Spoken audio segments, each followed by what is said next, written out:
우리 옆 사람하고 인사하겠습니다. 마무리를 잘 합시다. 네. 네. 시작도 중요하지만 끝맺음은 더 중요할 겁니다. 성경에도 시작은 미약했지만 나중은 창대한다는 것도 나중에 더 나아진다는 거죠. 여러분들의 신앙의 삶도 나중이 뒤로 갈수록 더 풍성한 신앙의 삶이 되기를 주의 이름으로 축복합니다. 아멘. 어느덧 2014년도 달력도요 한 장밖에 남지 않았습니다.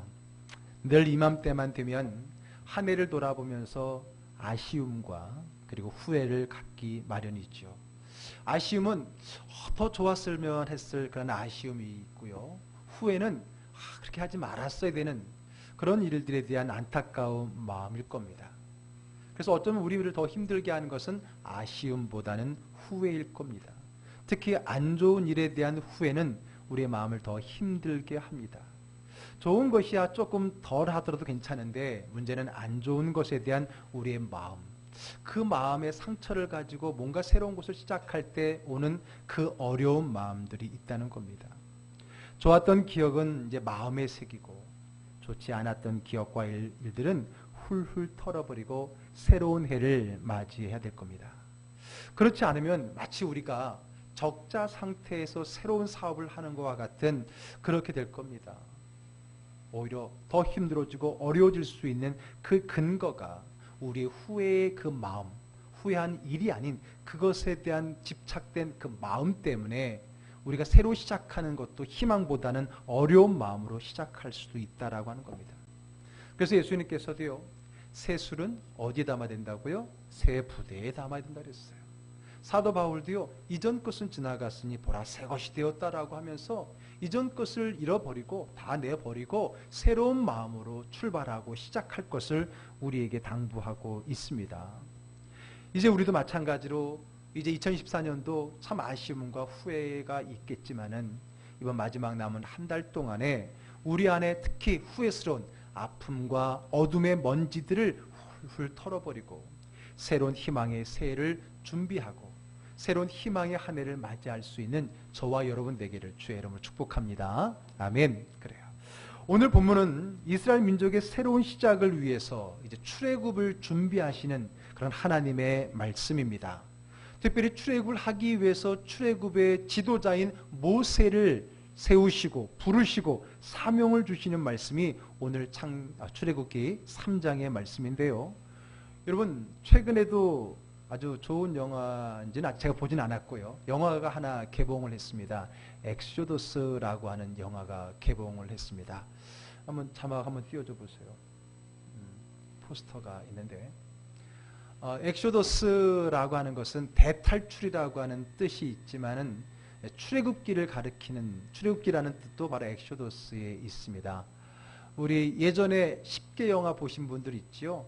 정말 명화하게 되면 떠오르는 그 영화 중에 베너와 함께 그 10개 영화가 있잖아요. 찰턴 헤스턴하고 율 브리너의 주연이었던 그 영화를 보게 되면 출애굽기에 관한 성경의 이야기를 아주 자세하게 영화로 묘사해 주었던 것을 봤었습니다.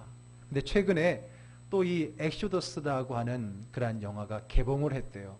저도 아직 보지는 못했지만은 근데 옛날에는 주로 이제 성경 영화는 가능한 한 성경의 이야기에 맞추어서 성경의 이야기를 잘 전달해 주는데 목적이 있었다면 최근에 성경을 배경으로 한 영화들은 성경의 이야기를 전달하는 목적보다는 거기에 있는 인간의 번뇌, 그 인간의 갈등 이런 쪽으로 좀 묘사를 하는 것 같아요. 지난번에 개봉했던 노아도 보니까 그 노아라는 한 사람의 그 인간의 번뇌와 갈등에 포커스를 맞추어 나가고 있어요. 그래서 어떤 분들은 너무 이제 인본주의적으로 영화가 흐르지 않느냐라고 말을 하지만 그래도 한번 볼 필요가 있습니다. 왜냐하면 일단은 그런 어떤 표현하는 것이 성경의 어떤 나름대로의 고증을 걸쳐서 성경 시대의 이야기를 우리 머릿속에 상상을 좀 더 구체적으로 해주기 위한 그런 어떤 내용, 배경 그런 것 때문에 성경을 좀 볼 필요가 있어요. 물론 작가의 의도, 또 감독의 의도는 따를 수 있겠지만은 어쨌든 그것을 잘 보면서 또 내가 알고 있던 성경과 또 잘 비교해 본다면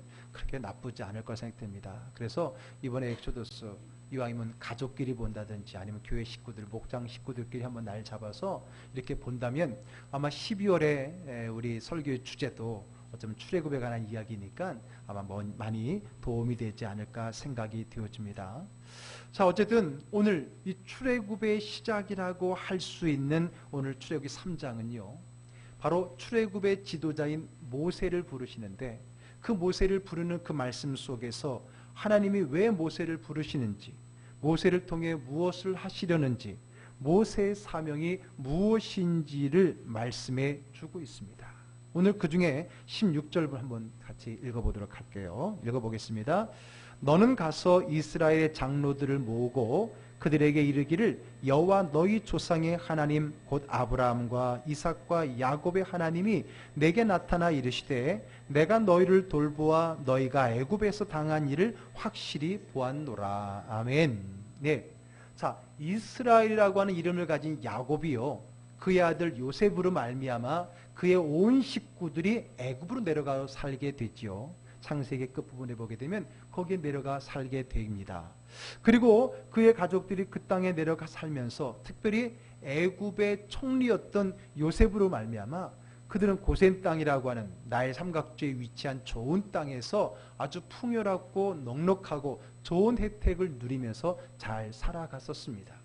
그런데 그런 그들이 시간이 흐르면서 이제는 요셉을 알지 못하는 새로운 왕들이 등장했다고 성경을 이야기하는데, 어쨌든 새로운 왕들이 등장하면서 이 요셉의 가문, 즉 이스라엘 민족들이 점점 강해지고 그 수가 많아지는 것에 대한 두려움을 갖게 됩니다.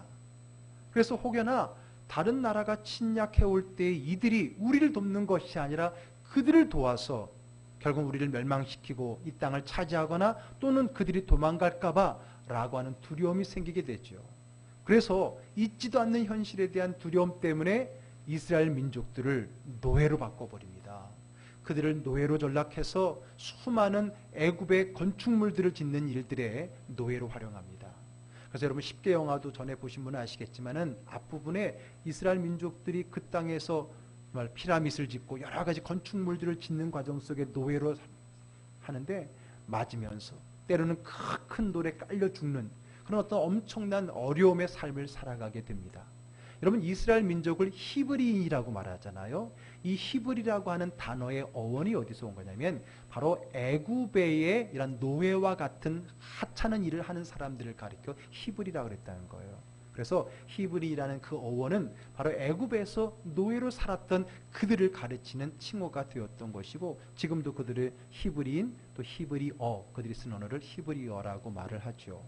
어쨌든 그들은 그 땅에서 이제는 노예로 전락해서 너무나 힘들고 어려운 고난과 핍박과 눈물의 삶을 살아가게 된다는 겁니다. 얼마만큼이요? 400여 년간, 좀 더 정확히 말하면 430년간이나 그들이 그 땅에서 그런 어려운 노예의 삶을 살아가게 되었다는 겁니다. 여러분 단순히 노예의 삶 때문만 힘든 것은 아닙니다. 나중에 가게 되면요, 이스라엘 히브리 민족들의 강함을 두려워한 왕들이 어떻게 합니까?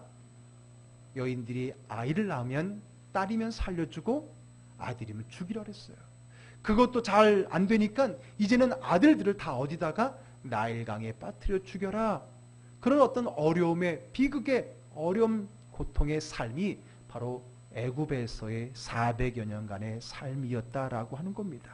그런데 오늘 말씀 16절에 보니까 하나님께서 그동안 그 애굽 땅에서 정말 힘들고 어려웠던 그 삶의 모습을 어떻게 했다고요? 확실히 보셨다라고 말하고 있습니다. 어떻게 봤다고요? 확실히 봤다. 분명하게 봤다. 선명하게 봤다는 겁니다. 오늘 너희들이 얼마나 힘들고 어려웠는지, 얼마나 너희들의 삶이 슬픔과 고통과 어려운 눈물 나는 삶이었는지를 우리 하나님은 똑똑히 보셨다라는 겁니다. 우리도 마찬가지예요. 여러분 지난 한 해 동안에 살아오면서, 아니 그동안의 삶을 쭉 돌아보면은 정말 힘들고 어려운 삶이 많이 있었잖아요. 어쩌면 그 힘들고 어려움 생각하기도 싫지만은 늘 내 마음속에 생각 속에 떠나지 않고 나를 위축하게 하고 나를 힘들게 하고 어렵게 하는 여러분들의 그 사건, 또 사건에 대한 아픈 마음, 쓴뿌리가 있잖아요. 그런 마음을 하나님이 먼저 보셨다는 거예요. 여러분들의 상처와 여러분들의 아픔에 여러분들의 고통의 날들을 하나님은 확실히 보셔서 알고 계신다라고 하는 겁니다. 그리고 하나님은 우리의 그 아픈 현실을 바라보신 하나님은 결심을 합니다. 하나님이 어떤 결심을 합니까? 이제 17절로 갑니다. 또 함께 읽어볼게요. 내가 말하였거니와 내가 너희를 애굽의 고난 중에서 인도하여 내어 젖과 꿀이 흐르는 땅 곧 가나안 족속, 헷 족속, 아모리 족속, 브리스 족속, 히위스 족속, 여부스 족속의 땅으로 올라가게 하리라. 아멘. 그들이 애굽 땅에서 정말 힘겹게 눈물겹게 살아가고 있는 것을 하나님은 확실히 보셔서 아신다는 거예요. 그런데 하나님은 보시고 아시는 수준에서 끝내지 않고 어떤 결단을 합니까? 내가 너희의 고난의 땅 애굽에서 인도하여서 젖과 꿀이 흐르는 하나님의 축복의 땅 가나안 땅으로 올라가게 하겠다라고 하는 하나님의 결심을 말해주고 계십니다. 마찬가지입니다. 하나님은 우리의 삶 속에 우리의 눈물과 아픔과 슬픔을 보신 하나님은 우리가 그렇게 똑같은 삶으로 2015년을 살아가기를 원하지 않으십니다. 우리 하나님은 이제 이러한 아픔에 이러한 모든 삶에서 이제는 기쁨과 희망과 복된 삶으로 저와 여러분들을 이끌어 가시기를 결단하고 결심하고 그렇게 진행하고 계시는 줄로 믿으시기를 바랍니다. 아멘. 그래요. 여러분 늘 힘들고 어려운 그 삶, 그러나 하나님은 여러분보다 더 아파하셔요. 여러분들이 힘들고 어려운 그 마음 때문에 더 눈물 흘리며 또 안타까이 여기며 더 애쓰시는 분이 바로 우리가 믿는 우리의 사랑하시는 여호와 하나님인 줄로 분명히 믿습니다. 그래요. 이제 하나님이 그런 우리를 고난의 땅에서 인도하여서 하나님의 은혜와 축복의 땅으로 인도하신다는 거예요. 자, 그런데 문제가 있습니다. 어떤 문제가 있느냐? 고통의 땅 애굽에서 하나님의 백성들을 쉽게 놓아주지 않을 것이라고 하는 겁니다. 자, 19절로 갑니다. 한번 같이 읽어볼까요? 내가 아노니 강한 손으로 치기 전에는 애굽 왕이 너희가 가도록 허락하지 아니하다가. 예. 이 말이 뭡니까? 하나님이 이스라엘 백성들이 애굽에서 많은 고통과 눈물과 쓴뿌리를 살아가는 것을 안타깝게 여기시고 이제 그들을 애굽에서 이끌어내어서 하나님의 약속의 땅, 축복의 땅 가나안으로 인도하려고 하는데 문제는 애굽의 왕이 그들을 순순히 놓아주지 않을 거라고 하는 거예요. 어쩌면 우리도 그런 것 같아요. 우리는 좀 지난날의 아픔의 좀 기억을 좀 벗어버리고 새로운 희망을 바라보고 살고 싶은데 이 어둠의 쓴뿌리들이 우리를 놓아주지 않는 거예요. 잊어버린 것 같다가도 비슷한 일만 생기면 옛날에 그 아픔의 상처가 욱 하고 올라오는 거예요. 그래서 우리를 하여금 힘들게 하고 어렵게 하고 새로운 희망을 꺾어버리는 일들이 한두 번이 아니라는 겁니다. 이렇게 연말 연시가 되면 이제 새해를 묵은 해를 마무리하고 새해를 준비해야 되는데 그때마다 나의 지난 아픔의 슬픔들이 나의 마음을, 나의 생각을, 심지어는 내 믿음까지도 붙들고 놓아주질 않아요. 그래서 뭐 새해라고 뭐 다른 거 있겠어? 뭐 새롭게 나에게 해가 왔다고, 새로운 해가 떴다고 뭐 어제 해와 다를 게 있겠어? 오히려 우리에게 절망과 아픔을 더해주고 있다라고 하는 거예요. 오늘 하나님께서 그것을 알고 계세요. 그래서 어떻게 한다고요? 그래서 강한 손으로 치기 전에는 애굽 왕이 너희를 순순히 도와주지 않을 것이다.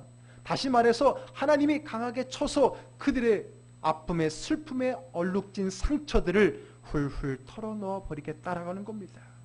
어떻게 됩니까? 이제는 해야 됩니다. 쳐내야 됩니다. 우리 안에 아픔과 쓴뿌리들을 뽑아내고 뜯어내고 털어버려서 이제는 새로운 희망만 가지고 새해를 시작해야 된다는 거예요.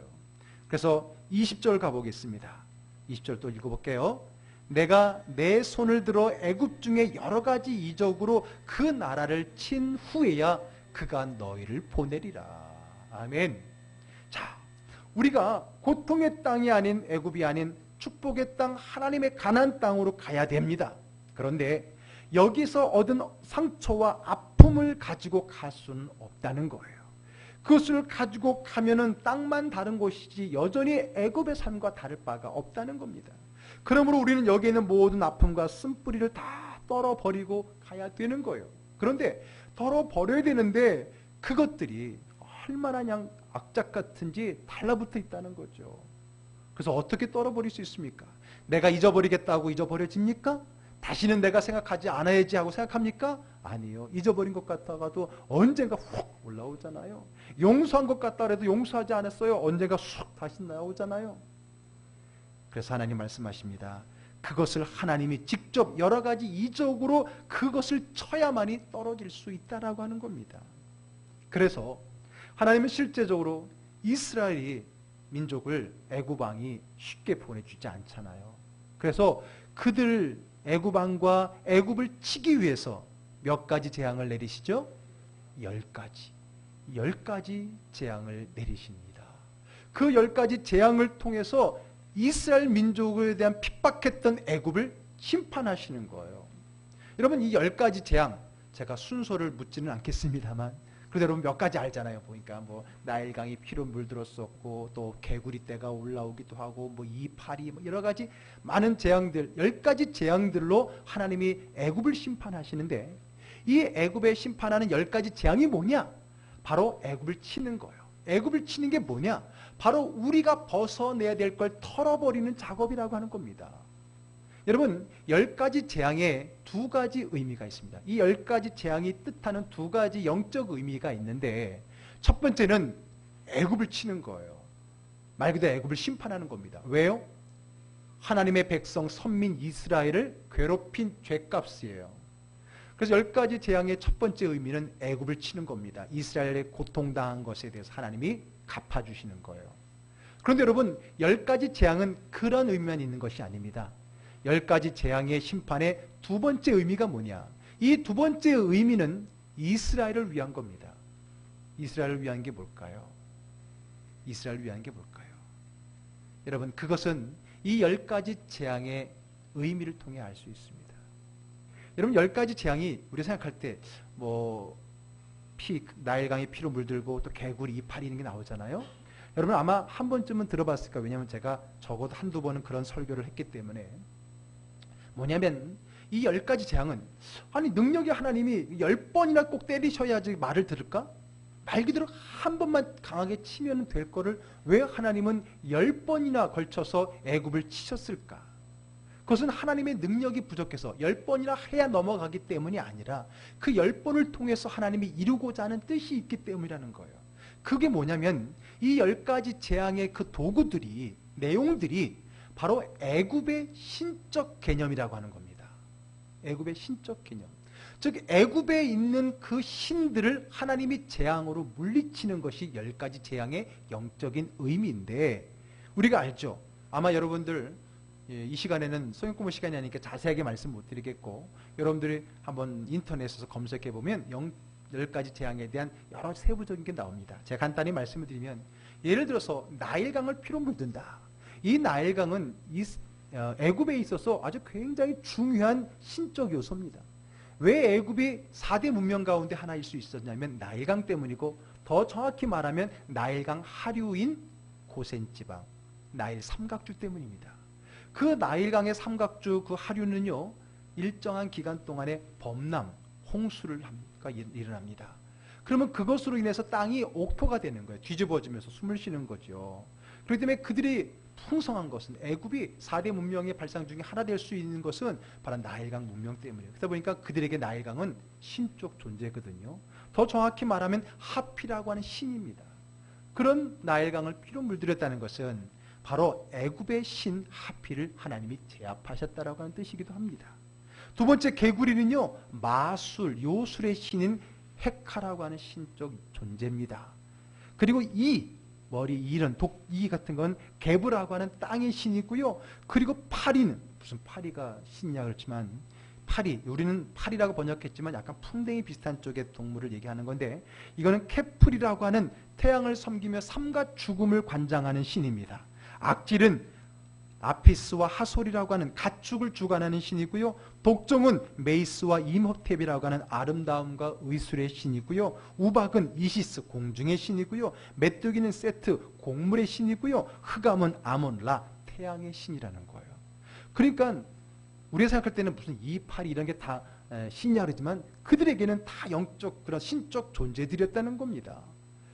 결국 이 10가지 재앙을 통해서 그들의 신적 존재를 파괴하는 겁니다. 자, 이게 왜 이스라엘 백성을 위한 것이냐? 그것은요, 이스라엘 민족이 애굽에서 몇 년간 살았다 그랬어요? 400여 년간, 정확히 430년간 살았어요. 그들은요, 처음에 믿음 좋았던 야곱과 요셉이라는 사람이 있었어요. 그러나 400여 년이 흐르면서 또 그 땅의 노예로 전락하면서 그들은 하나님에 대한 믿음을 잃어버렸던 겁니다. 하나님과의 그 약속의 그 소망을 잃어버렸던 겁니다. 그러면서 자연스럽게 애굽의 다양한 우상들과 접하게 되었던 겁니다. 생각해 보세요. 4년만 그렇게 살아도 그럴 텐데 이 민족이 400년 동안, 또 지금 400여 년이 지난 지금은 처음 그 야곱과 요셉의 믿음을 이어받은 사람은 별로 없었을 거예요. 더군다나 노예의 삶이었어요. 그런 그들에게는 수많은 우상과 애굽의 영적 불신앙의 잔재들이 덕지덕지 붙어 있었다는 거예요.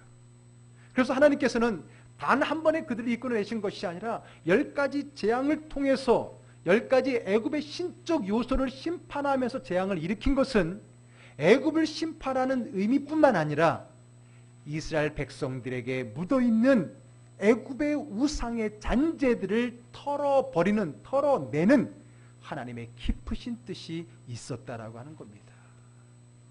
이게 중요한 겁니다. 하나님은 지금 이스라엘 민족에게 있어서는 안 돼, 새로운 하나님의 약속의 땅에 가지고 가서는 안 되는 그러한 불신앙과 그런 아픔과 그러한 잘못되어진 것들을 10가지 재앙을 통해 흩어내는 거예요. 결국 10가지 재앙은 애굽을 향한 재앙일 뿐만 아니라 이스라엘 민족을 향한 정결 작업이었다는 겁니다. 놀라운 것은 이 10가지 작업들이, 하나님의 이 재앙들이 이스라엘 민족에게는 끼치지 않았잖아요. 이것을 통해서 또 하나 애굽 사람들의 마음을 치유하고 계시는 겁니다. 여러분, 제가 지난주에 우리 부흥회 때 목사님이 참 시간마다 좋은 말씀 많이 주셨는데, 지난주 주보에 제가 칼럼 쓰는 안에다가 요약을 해놓은 게 있어요. 그 목사님의 7가지 설교 중에 하나가 행복하게 사는 3가지 비결이 있다 그랬잖아요. 우리가 신앙생활을 행복하게 하는 3가지 비결, 3가지가 뭐였냐면, 첫째는 예배였고요, 두 번째는 관계였고, 세 번째는 사역이었습니다. 옛 것은 지나갔으니 다 잊어버리셨군요. 그 중에 두 번째가 관계인데, 그 관계는 인간관계와 하나님 관계로 나눠졌잖아요. 그런데 인간관계의 상처를 이겨낼 수 있는 2가지 방법을 우리에게 가르치셨어요. 첫 번째가 뭐냐면 비전입니다. 우리에게 비전이 분명하고 확실하다면 웬만한 상처는 이겨낼 수 있다는 거예요. 비전이 있기 때문에 그것을 뛰어넘을 수 있다는 게 첫 번째 말씀이었어요. 근데 두 번째 말씀이 제 마음에 더 와닿는데, 두 번째가 뭐냐면 더 큰 은혜였어요. 내가 받은 상처보다 더 큰 은혜가 있으면 그것도 넘어갈 수 있다는 거예요. 결국은 우리가 관계에 있어서의 상처로 인해서 넘어지는 이유는 그 상처보다 더 큰 은혜가 있지 않기 때문이라는 결론이 되는 겁니다. 여러분들이 받은 상처가 여러분들이 지금 유지하고 있는 은혜보다 크면은 우리는 넘어지게 되어 있어요. 그 관계의 상처에 쓰러지고 넘어질 수 있어요. 그러나 아무리 상처가 있더라도 그것보다 더 큰 은혜가 우리에게 임하면 우리는 이것을 이겨낼 수가 있다는 얘기예요. 저는 그 말씀을 통해 확 마음에 와닿더라고요. 여러분, 오늘 그 말씀을 오늘 여기도 적용해 볼까요? 이스라엘 민족들이 애굽에서 당한 상처는 너무나 크고 힘듭니다. 그렇지요? 그들이 당했던 고통을 생각해 보세요. 노예로서뿐만 아니라 자기의 핏덩어리들을, 아들들을 나일강에 빠뜨려 죽일 수밖에 없는 그 현실을 만든 그 애굽 나라에 얼마나 많은 아픔의 상처가 있었겠습니까? 하나님은 그걸 아셔요. 그래서 10가지 재앙을 통해서 애굽을 심판하시는 거예요. 그것을 통해서, 그 심판에서 이스라엘 민족들을 구해주시는 거예요. 그것을 통해서 하나님의 그들의 아픔을 씻어주고 있는 것을 보게 됩니다. 그래. 사실 마지막 장자의 죽음도 어쩌면 그들의 태어난 아들들을 나일강에 빠뜨려 죽일 수밖에 없었던 그들의 그 아픔을 우리 하나님이 갚아주신 것인지도 모릅니다. 그렇습니다.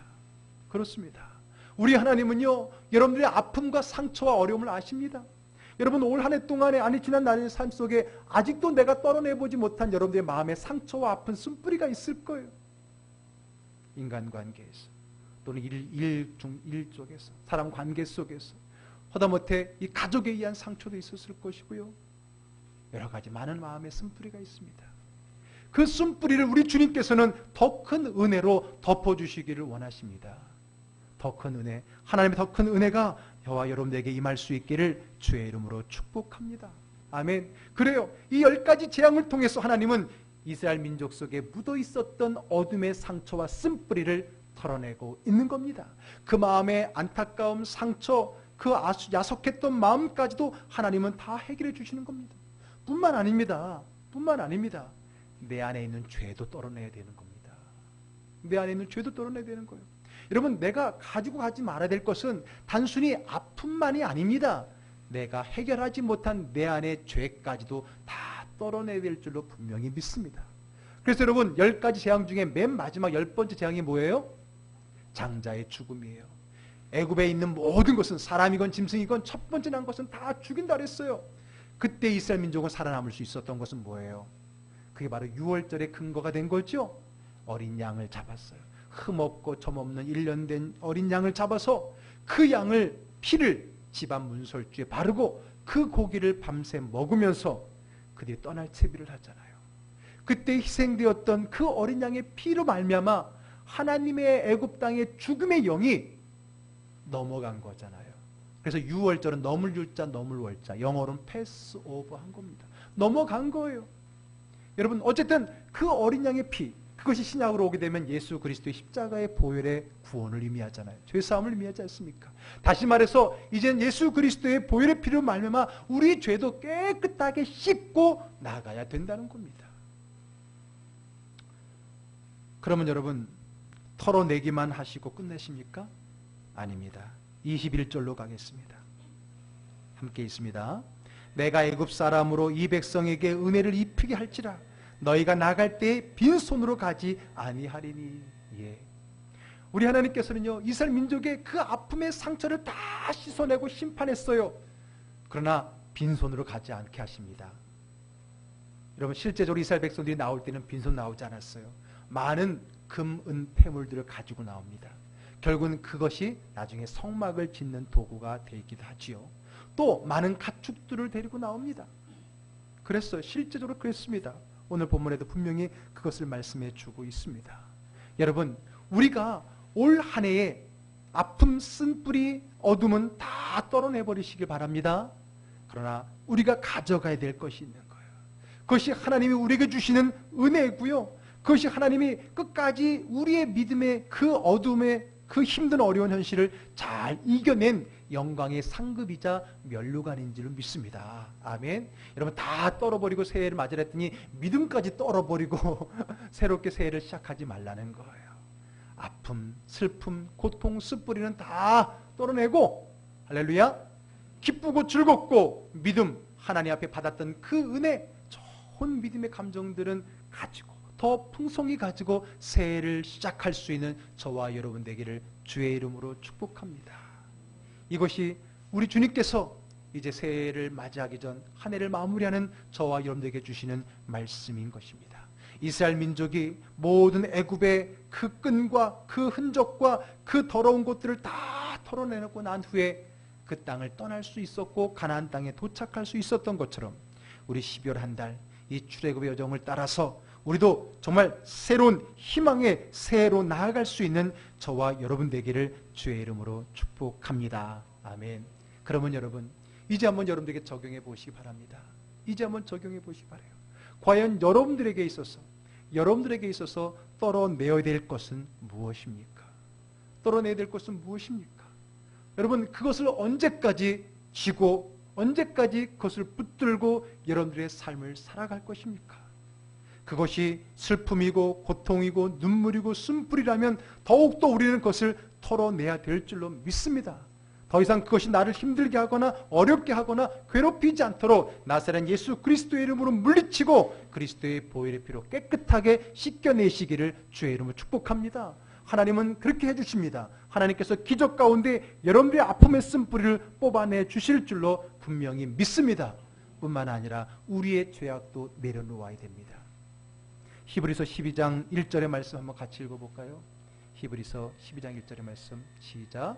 이러므로 우리에게 구름같이 둘러싼 허다한 증인들이 있으니 모든 무거운 것과 얽매이기 쉬운 죄를 벗어버리고 인내로서 너희 앞에 당한 경주를 경주하며. 여러분 2015년이라고 하는 새로운 출발 지점에서 뛰어야 되는데 홀가분하게 뛰는 사람과 무거운 짐을 지고 뛰는 사람의 차이가 분명하지 않겠습니까? 성경은 말합니다. 죄가 짐이라고 말합니다. 무거운 것과 얽매기 쉬운 죄도 벗어버려야 됩니다. 수고하고 무거운 짐진 자들아 다 내게로 오라. 내가 너를 쉬게 하리라. 그 주님 앞에 그리스도의 보혈 앞에 우리의 죄도 다 내어놓아야 될 겁니다. 그래서 새해는 새로운 희망의 마음, 새롭게 우리에게 주시는 하나님의 비전, 꿈, 소망을 가지고 기쁘게 출발해서 그동안에 나를 힘들게 하고 어렵게 했던 모든 마음의 아픔과 상처와 쓴뿌리와 얽매이기 쉬운 죄를 벗어버리고 힘있게 새로운 마음으로 달려나아갈 수 있는 저와 여러분들의 새해가 될 수 있기를 주의 이름으로 축복합니다. 아멘. 기도하겠습니다.